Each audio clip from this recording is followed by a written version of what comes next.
नाज़रीन, रुपया पैसा में आपको खुशामदीद कहते हैं। मैं हूं अली नासिर।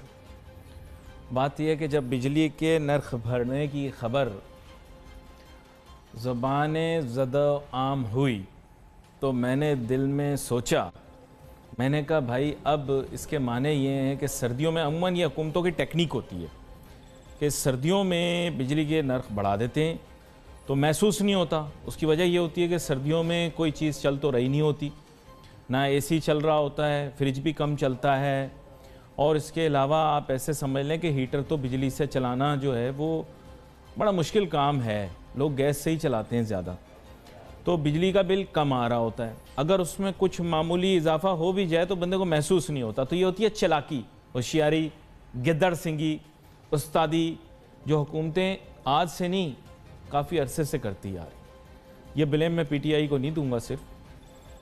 हाँ, बिजली के नर्ख अभी क्यों बढ़े हैं और इनके बढ़ने से महंगाई पे क्या असरात मुरतब होंगे, मैं आपको भी बता दूं। पहले आम आदमी की बात कर लेते हैं, फिर सनतकार, ताजिर वगैरह आपको बताएंगे कि बिजली के नर्ख बढ़ने से उनको क्या नुकसान होगा। बात यह कि देखें, आप अगर एक आम आदमी हैं, आम घराना है आपका, तो आपके बिजली के बिल के अंदर खातिर खा इजाफा देखने में आएगा। और अगर बतदरीज ये इजाफा जारी रहा जो ये पिछलों के कंधे पे डाल रहे हैं, तो बिजली के बिल इतने ज़्यादा हो जाएंगे कि फिर आपकी दस्तरस से बाहर हो जाएगी बिजली। मैं आपको सही बता रहा हूँ, मजाक नहीं, आप समझें इसको। लोग मेरी बातों को मजाक समझते हैं, मेरी बात मजाक नहीं है, सब बातें सही तो निकली हैं। देखो, मैं कब से शोर मचा रहा हूँ रेकोडिक का, लेकिन आपकी डैश अभी जाके हुई है, समझ आप गए होंगे, वो अभी हुई है जाके। मैं कितने अरसे से शोर मचा रहा हूँ कि ये CPEC जो है ऐसे ही हमारा नाच गाना है, इसके हमें फ़वायद अभी तक नहीं मिले, मुझे नहीं दिख रहे, आपको दिख रहे हैं। जो आदमी कहता है कि यार CPEC का हमें ज़रा फिजिबिलिटी बताओ, आप कहते हो मुल्क दुश्मन बन गया। अब भाई, इंडिया को जो चीज़ नहीं पसंद वो हमने पसंद ज़रूर करनी है। नहीं, मुझे समझ में नहीं आई। इंडिया को जो चीज़ पसंद नहीं आएगी वो हमने ज़रूर ज़िद में पसंद करनी है, इंडिया की दुश्मनी में। यही आप लोगों ने अपना कल्चर बना लिया ना। जब नवाज शरीफ साहब ने, मुअज़्ज़ज़ नवाज शरीफ साहब ने CPEC का मंसूबा शुरू किया, तो आपने उसके बाद नवाज शरीफ साहब पे कैसी कैसी तोहमतें लगाई। बोला मोदी का यार है, मोदी को शादी पे बुलाया, मोदी के साथ पींगे बढ़ रही हैं। तो यानी CPEC और मोदी से यारी साथ साथ चल रही थी। वो सही था, हैं? नहीं, मैं पूछ रहा हूं आपसे। अब आपने तब कहा कि CPEC ठीक नहीं है। सर शेख रशीद साहब, अस्सलाम वालेकुम। आपने तब CPEC के मुतालिक जो बातें की थी, सर आज भी ज़रा कर दें, मैं सुनना चाहता हूं। यानी जो शख्स मुल्क के भले के लिए काम करेगा, आप उसको मुल्क का दुश्मन कह देंगे। ब्रेक के बाद वापस आते हैं, फिर जानने की कोशिश कि इसको एनर्जी कॉरिडोर क्यों कहा जाता है और अभी तक बिजली क्यों नहीं आई सिस्टम में CPEC की वजह से। क्योंकि बिजली का चर्चा ही करके इसको लाए थे। $30 अरब से ज्यादा बिजली के मंसूबे हैं, वो कहां हैं बाबा? Let's take a short break.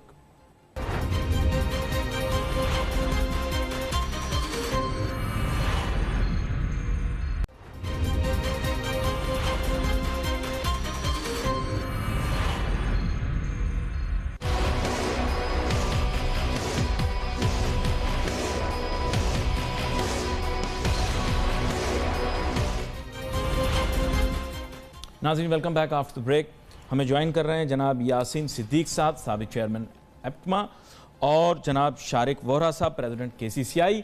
लेकिन इससे पहले कि मैं उन दोनों की जानिब जाऊं, मैं मामूली सी तमहीद दोबारा से बांध देता हूं। बात यह है कि देखें, अगर बिजली हमारे मुल्क में महंगी होगी तो होगा क्या?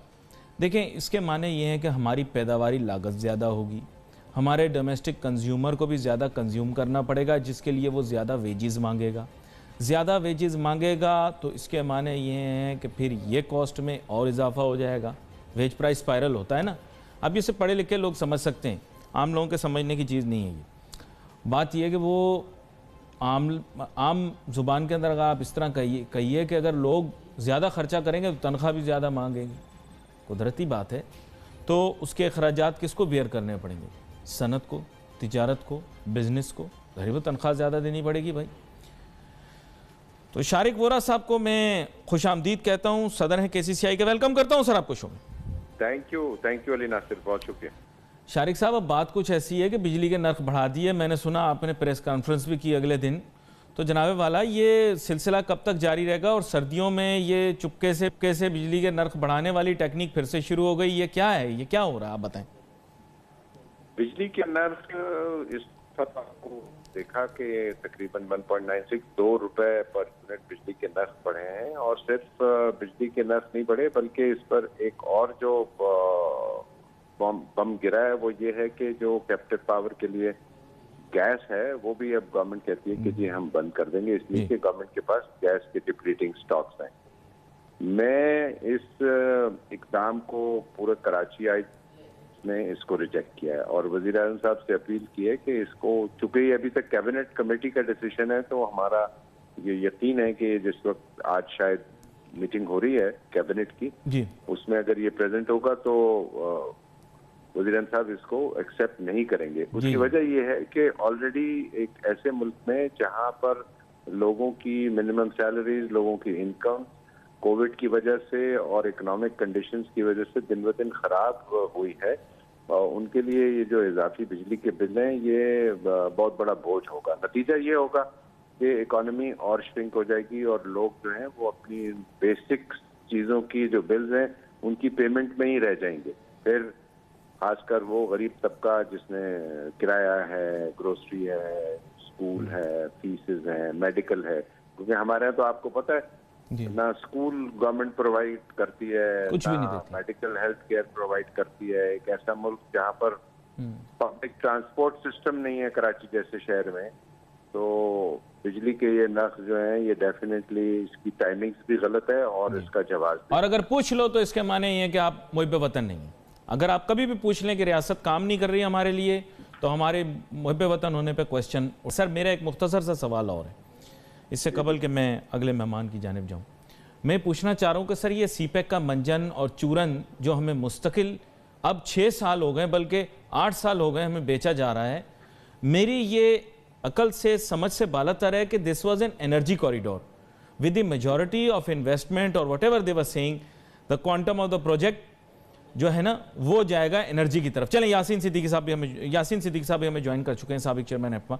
सर बराह रास्त आपकी जानिब जाऊंगा। यासीन सिद्दीकी साहब, बात ये है कि अभी शारिक वोरा साहब मैं बात कर रहे थे इस मौजू पर, तो इन्होंने बताया कि किस किस्म की मुश्किलात हैं। मैं आपसे एक मामूली सा सवाल पूछूंगा sir, and I think this does not pertain to you directly but to every citizen of this country. Problem ये है कि हमें 6 साल, 8 साल, 10 साल, 12 साल से ये मंजन बेचा जा रहा है, चूरन बेचा जा रहा है कि सीपैक एनर्जी कॉरिडोर है, ये आ जाएगा, वो आ जाएगा, but result is zero. There is absolutely no energy contribution right now from CPEC, as I understand as a layman. Maybe you know better. आप मुझे explain करें। जी ये देखें, CPEC तो बहुत बड़ा इनिशिएटिव है जी, और इसके अंदर ज़्यादा एनर्जी वगैरह के भी चीज़ें शामिल हैं। To be honest with you, I'm not 100% sure whether wind power projects etc. are included in the CPEC corridor. लेकिन आप जो बात कर रहे हैं कि कुछ in the initial program they are contribution in the initial program of Aristotle of Pakistan, from my area near Sialkot, Nadowal had put this into the project that there would be windmills, but I don't know about it. Ji now जी नहीं, तो ऐसे देखे आप बहुत negative हो गए हैं। Please इतना नेगेटिव ना हो। सीपैक का ये एनर्जी में भी कंट्रीब्यूशन है। आई am not very sure what it is, this much I know उसका कंट्रीब्यूशन है। ये कोल प्लांट्स लग रहे हैं, ये विंड पावर लग रहा है, कुछ ग्रिड भी लग रहे हैं, तो उसको आप एक तरफ कर दें। आई थिंक हमारा टॉपिक तो इस वक्त ये है कि प्राइस इन्होंने बढ़ा दी है और उस प्राइस का इफेक्ट जनरल इंडस्ट्री पर, एक्सपोर्ट पर क्या आना चाहिए। If I am not mistaken, this is what we should be discussed. See, the biggest problem is the government states that they cannot pay the IPPs because that is a permanent relationship they have developed and they will have to pay them whether they give us the electricity or not. Yes, वो take और पे का जो उनका जो contract में जो clause है ना, टेक और पे. Yes. आप ले या ना ले, पैसे तो आपने देने, कैपेसिटी के. ये general understanding and that is what the honourable minister says कि that is what we have to bear. एक ब्रेक लेते हैं, ब्रेक के बाद वापस आते हैं. शारिब हमारे साथ हैं और यासीन सिद्दीक साहब हमारे साथ हैं. Let's take a short break.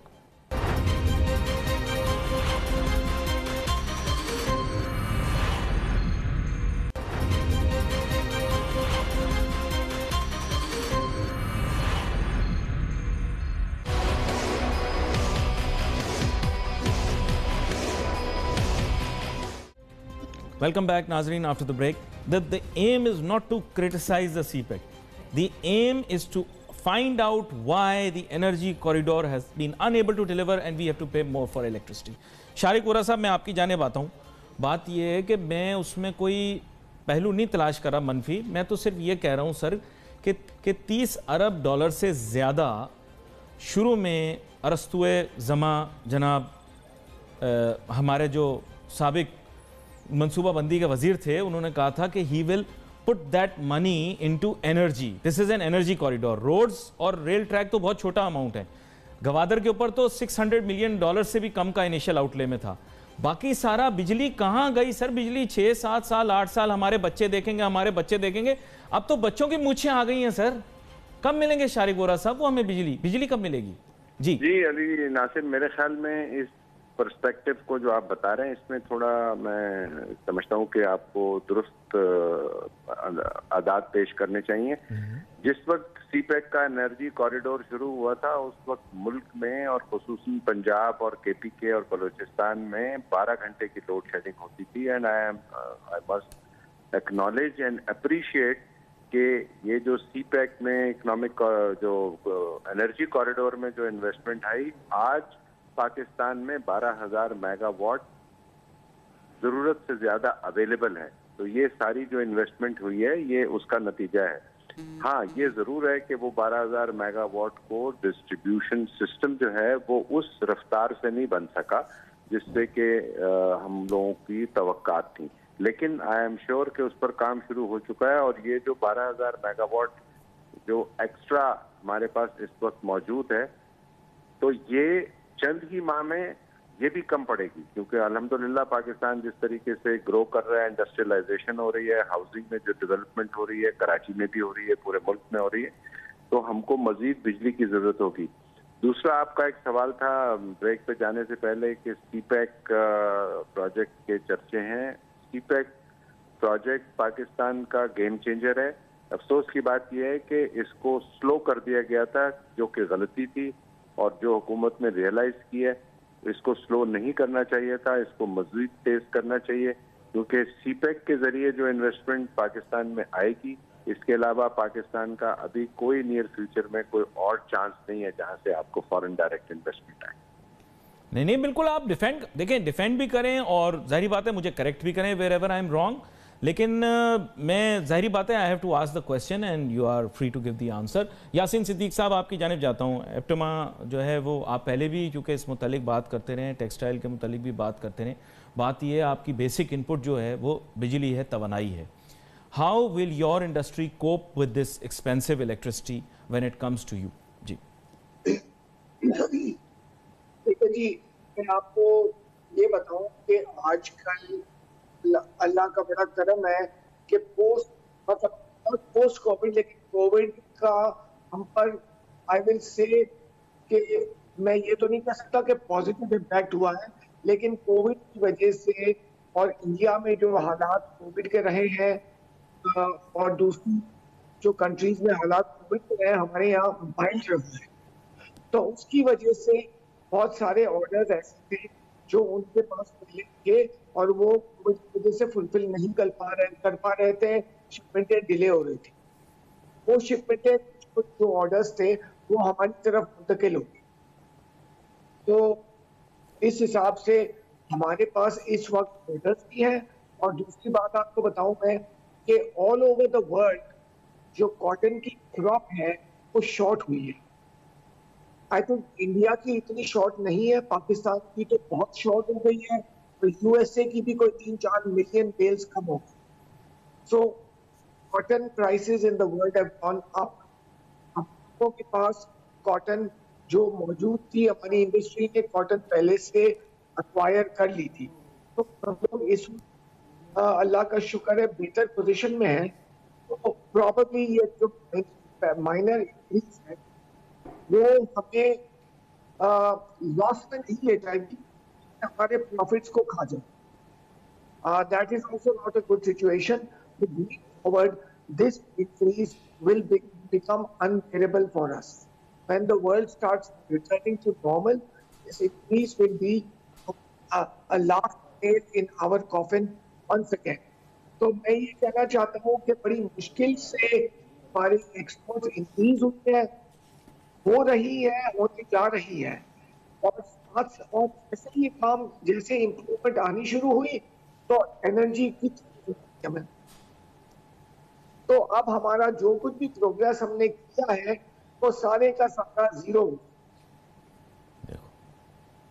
That's one area that you highlighted, ये बड़ा इंपॉर्टेंट है। यहाँ पे जील साहब भी हमें ज्वाइन कर रहे हैं। जील साहब आपको वेलकम करता हूँ शो। अस्सलाम जी। वालेकुम। ज़ीशान खलील साहब, अब मेरे जहन में सवाल ये उभर रहा है कि बिजली के नरखों में जो इजाफा हुआ है इसका वहाँ पर क्या असर मुरतब होगा और तिजारत और सनत के शोबे पर अब क्या असरात आपको दिखाई दे रहे हैं? जो बिजली की प्राइस बढ़ा दी गई है इससे हमारी हर चीज की इनपुट कॉस्ट बढ़ गई है बहुत ज्यादा। नॉट ओनली फॉर दी और एक्सपोर्ट इंडस्ट्री बट आपकी जो लोकल कंज्यूमर प्रोडक्ट है वो भी इससे बहुत ज्यादा इफेक्ट होगी। आपको पता है जो बिजनेस की सिचुएशन जा रही है इस वक्त हमारे मुल्क में, जो लोगों की पॉकेट साइज है बहुत ज्यादा स्क्वीज हो चुकी हुई है, कारोबार लोगों के है नहीं, इतना अच्छा वेल ऑफ कोई चल नहीं रहा, हर बंदा परेशान बैठा हुआ है।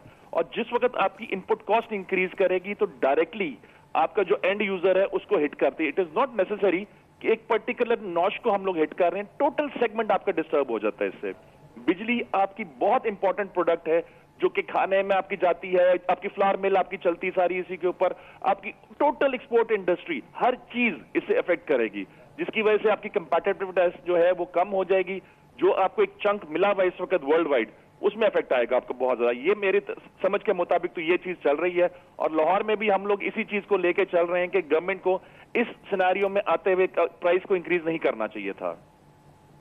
अच्छा, ये बात तो आपने की, लेकिन और मैं उसको समझ भी गया हूँ, जाहिर बात है बहुत सारे लोग उसे डाइजेस्ट भी कर पा रहे होंगे, लेकिन शारिक वोरा साहब असल में बात ये है कि right now the government is trying to pacify the industrialist and businessman, but on the other hand it will become unpopular in the eyes of consumers and common people of this country.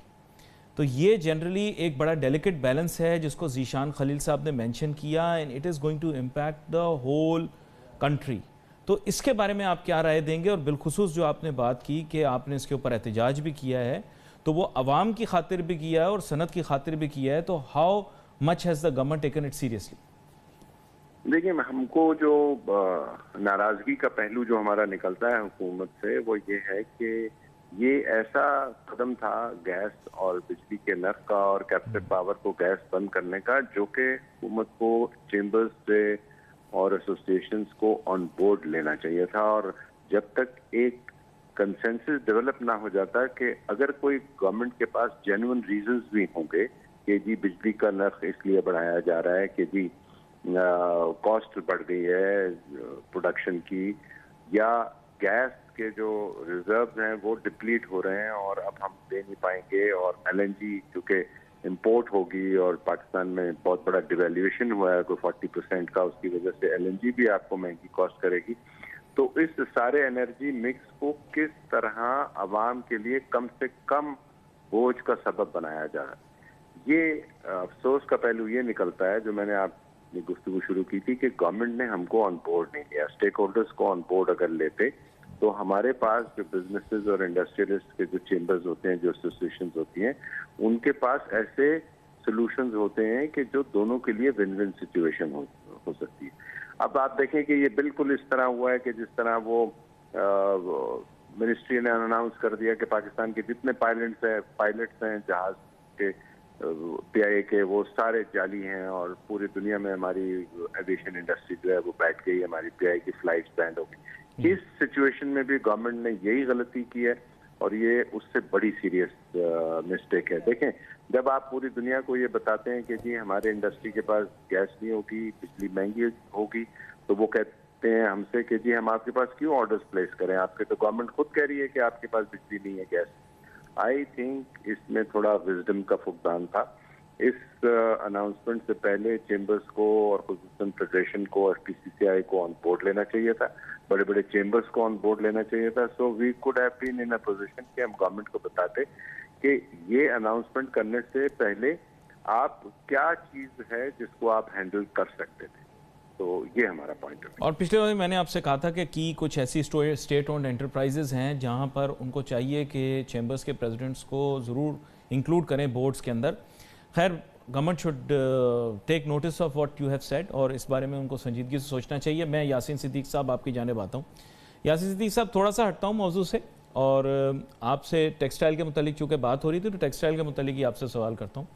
हुकूमत का कुछ ज़्यादा जिसे कहते हैं कि एक उनसियत, मोहब्बत और जिसे आप कहें तवज्जो बढ़ रही टेक्सटाइल की जानिब, और ज़्यादातर टेक्सटाइल वाले अब मुतमईन हो गए हैं। वो कहते हैं यार अब दुनिया का जो पाकिस्तान की मईशत का हमारा सब सेट जा रहा है। क्या ये सही है कि टेक्सटाइल की पांचों उंगलियां घी में सर कढ़ाई में इस वक्त?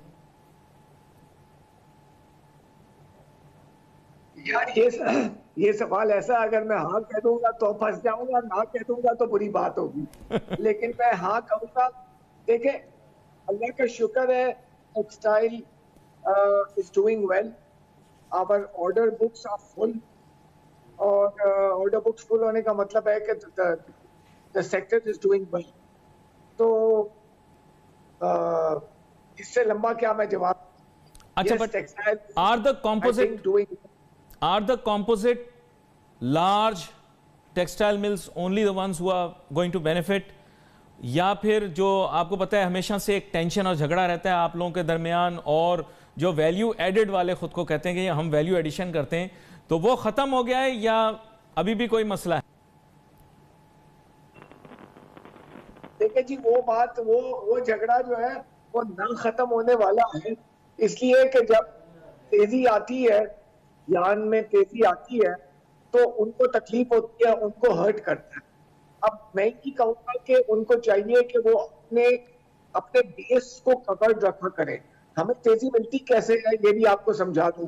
हमें तेजी जो है मिलती है ना, वो कॉटन बाइंग की तेजी होती है। अगर हम वक्त पे कॉटन खरीद लें, हमारी कॉटन बाइंग की एवरेज अगर कम हो तो हम तेजी आती है तो हम फायदा उठाएं। अगर साथ साथ कॉटन लेते चले जाएंगे तो उसमें हमें बहुत गेन नहीं मिलती। इसी तरह अगर वैल्यू एडेड सेक्टर वाले हजरात जो हैं वो अपने यान को टाइम पे कवर कर लिया करें, खरीद लिया करें, तो उनको तकलीफ नहीं होगी। तो ये कहानी है और कोई कहानी नहीं है। यानी सिर्फ इस पर है कि कौन प्रोक्योरमेंट टाइम पे करता है, that's the element you are saying. बस की टाइम बात सारी यही है। और लेकिन हर इंसान को अल्लाह ताला ने कोई चांस देना होता है। 4 साल वैल्यू एडेड सेक्टर को मिलते हैं, तो 1 साल स्पिनर को मिल जाए तो बर्दाश्त कर लेना चाहिए। ये आपने सही कहा, लेकिन इस पे वो अग्री नहीं करते ना, वो अग्री नहीं करते। अच्छा, यहाँ पर मैं तो बड़ी सिंपल सी बात कर रहा हूँ कि अल्लाह ताला ने रोजी तो हमें भी देनी है ना। अहम चीज़ है, पर वो कहते हैं कि ये ज़्यादा फ्लरिश करते हैं, हम भी फ्लरिश करते हैं लेकिन ये ज़्यादा फ्लरिश करते हैं। ज़ीशान खलील साहब, मैं आपकी जानिब जाता हूँ। ज़ीशान खलील साहब, आपका भी टेक्सटाइल की तरफ थोड़ा इंटरेस्ट है, तो मुझे थोड़ा सा ये बताइएगा, मुख्तसरन मैं चाह रहा हूँ इसको कंक्लूड कर लें। देखें, आपका भी क्या यही पर्सपेक्टिव है, क्योंकि usually what is happening is that textile sector is flourishing, लेकिन जनरली फिर एक स्ट्रेस और टेंशन का पॉइंट ये बन जाता है कि वैल्यू एडिड वाले कहते हैं कि जनाब मिल वाले हमसे ज़्यादा अच्छे रहते हैं। क्या कहते हैं आप इस बारे में? Everybody is getting its chunk. हर बंदे का अपने सोर्स के हिसाब से चल रहा है। अब टेक्सटाइल वाले आपको पता है जी, कॉटन से यान में आते हैं, यान में आके कपड़ा बनाते हैं, कॉटन से भी वो भी तो वैल्यू एडिशन की तरफ जाते ही हैं। It is not only that कि मार्केट से ये कपड़ा लिया, बना के शर्ट बना के एक्सपोर्ट कर दी। हर डिपार्टमेंट जौन सा है वो अपने तौर पे काम कर रहा है और माशाल्लाह they are flourishing a lot. अभी रिसेंटली मैं थोड़ा सा स्टडी कर रहा था, इस वक्त टेक्सटाइल में जितनी एक्सपेंशन जा रही है बेहतरीन चल रही है इस वक्त माशाल्लाह। पाकिस्तान को तो और बूम मिलेगा इसमें। और उसके बाद आपको जो कोविड ने दिया, आपको जो इसमें आपके इंडिया बंद है इस वक्त, आपका बांग्लादेश बंद है, इसकी वजह से पाकिस्तानी मार्केट की बहुत ज्यादा आपकी डिमांड पड़ गई है वहां पर। मगर जो इस वक्त आपकी इनपुट कॉस्ट इंक्रीज हो रही है, ये बिजली की वजह से या पेट्रोल की वजह से ना, आपकी कंपेटिटिवनेस में मुश्किल आ जाएगा वहां पर। ये बहुत बड़ा एक इशू पड़ेगा हमारे लिए। हाँ, तो आप ये कह रहे हैं कि एनर्जी प्राइसेस को फिर भी वॉच करना है despite policies in our favour और तमाम मामलात के, हमें जो है वो एनर्जी प्राइसेस को कंट्रोल करना पड़ेगा। डेफिनेटली जी, देखिए ये डायरेक्ट आपको इन्फ्लुएंस करते हैं ना जी। बिजली अगर सस्ती होगी आपकी कंपेटिटिवनेस बढ़ेगी, इसलिए कि आई डोंट थिंक सो कि कोई भी इंडस्ट्री होगी जिसमें बिजली का इनपुट कॉस्ट ठीक ठाक वेरिएबल नहीं रखता होगा। हर इंडस्ट्री में ठीक ठाक उसका इफेक्ट आता है। आपका ₹1.95 का उन्होंने प्राइस बढ़ाई है, ऑटोमेटिकली आपकी यूनिट कॉस्ट बढ़ेगी। जब यूनिट कॉस्ट बढ़ेगी, आप 160 के डॉलर के ऊपर कैलकुलेशन करेंगे तो ऑब्वियसली आपकी जो वहां पे कंपेटिटिवनेस है 1.5-2% का फर्क जाएगा वहां पर। तो इसलिए इस मौके पे आके जब आपको इकोनॉमी को स्टैंड मिल रहा था, बाकी मुल्कों में इस तरह की सिचुएशन नहीं है, मगर हमारी गवर्नमेंट को मुझे नहीं समझ आई कि उनके एडवाइजर्स ने किस तरीके से उनको बताया या क्या चीज उनको नजर आई कि how we can make money. नहीं, उन्होंने मजबूरी बयान की, ज़ीशान खलील साहब, उन्होंने मजबूरी ये बयान की है कि अब जो हमने पहले मुआहदे कर रखे हैं उन्होंने हमें पाबंद कर दिया है, हमें ये बिजली लेनी पड़ेगी जितनी भी पैदावार हो रही है, और फिर उसे खपा सकें या ना खपा सकें, दोनों सूरतों के अंदर वो बिल्ट इन हो जाएगी हमारे बिल के अंदर या कॉस्ट के अंदर। ये कह रहे हैं ना, ये सवाल बिल्कुल ठीक है। देखें जी, मगर बात ये है जो पहली गवर्नमेंट थी, ये इनके प्रेडिसेसर्स जो थे इन्हीं के फॉर्मूले पे ये लोग भी चल रहे हैं ना। इन्होंने कोई नई चीज तो अभी तक नहीं की है। अगर उन्होंने गलत काम किए, उन्होंने बिजली महंगी की जब हालात बेहतर थे, तो आज ये भी वही कर रहे हैं। इन चीजों से कोप किया जा सकता था किसी तरीके से, इन चीजों को डेफर किया जा सकता था वक्ती तौर पे। इट इज नॉट दैट कि जी इस महीने बिजली महंगी ना करते तो खुदा ना खास्ते इकोनॉमी बैठ जाती पाकिस्तान की। ये बड़ी अहम बात आपने की है। आपको एक चीज नजर आ रही है, हालात बेहतर हो रहे हैं, तो क्यों नहीं आप चाहते कि पाकिस्तान फ्लरिश करे? बी पाकिस्तानी। हमें as a nation, as a nationalist होकर सोचना पड़ेगा। हमें ये नहीं देखना कि जी मेरी हुकूमत नंबर 1 पे चली जाए। नो, हमें अपने मुल्क, अपने कौम, अपने इमेज के लिए देखना है। ये चीजें बहुत जरूरी हैं इसके अंदर, बड़ी अहम चीज है। फिर आगे आने वाले दिनों के अंदर आप दोनों मेहमानों को दूर करने की भी कोशिश करेंगे। बहुत शुक्रिया आप लोगों ने आज शो में हमें ज्वाइन किया। Wait for message on Facebook. Ali Nasir हमारी टीम को इजाजत दीजिए। अल्लाह।